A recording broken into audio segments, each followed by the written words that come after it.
हाँ, तो आज का हमारा चैप्टर मानव जनन।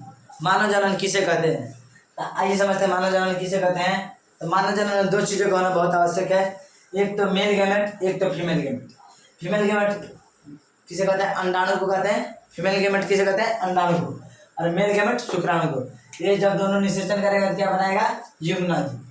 युग्मनज युग्मनज से ज्यादा विकसित करेगा तो भ्रूण बनाएगा। क्या बनाएगा, भ्रूण। युग्मनज से ज्यादा विकसित करेगा तो भ्रूण। भ्रूण से ज्यादा विकसित करेगा तो भ्रूण से ज्यादा विकसित करने के बाद एक और काम करके उसके बाद क्या होगा, शिशु। क्या होगा, शिशु।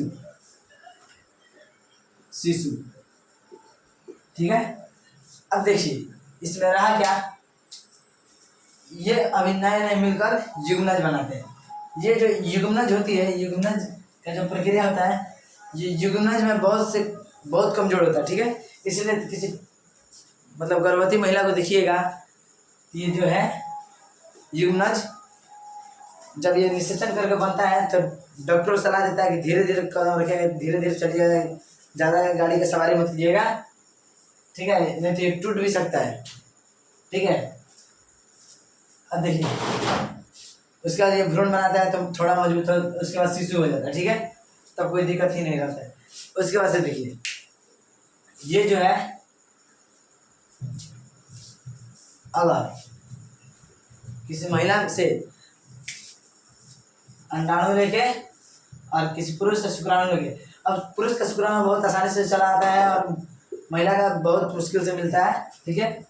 अब ये शुक्राणु और अंडाणु मिलकर निषेचन करके डॉक्टर जाएगा तो फीमेल गैमेट और मेल गैमेट दोनों का निकाल कर, फीमेल गैमेट मेल गैमेट दोनों का गैमेट मिलाकर निषेचन की क्रिया करके युग्मनज बना सकते हैं। पर इसको पालने के लिए किसी मतलब माँ की जरूरत पड़ती है, जिसे माँ के नाम जानते हैं, महिला किसी महिला की जरूरत पड़ती है, ठीक है। या वो इस युग्मनज जो बना है इस कोशिका की माँ हो। युग्मनज भी एक कोशिका है, कोशिका के प्रकार में होता है, ठीक है।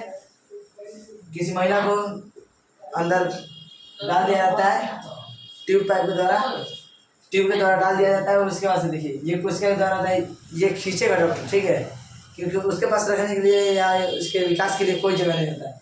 ये खींचेगा और किसी महिला में डाल देगा, जिसका मतलब आप समझ सकते हैं, जिसका मतलब बच्चा नहीं होता है, बोलने की प्रक्रिया थोड़ा गलत है, पर जिसका मतलब बेबी नहीं होता है, शिशु नहीं होता है, उसमें ट्यूब के द्वारा समाहित कर दिया जाता है, मतलब डाल दिया जाता है, ठीक है।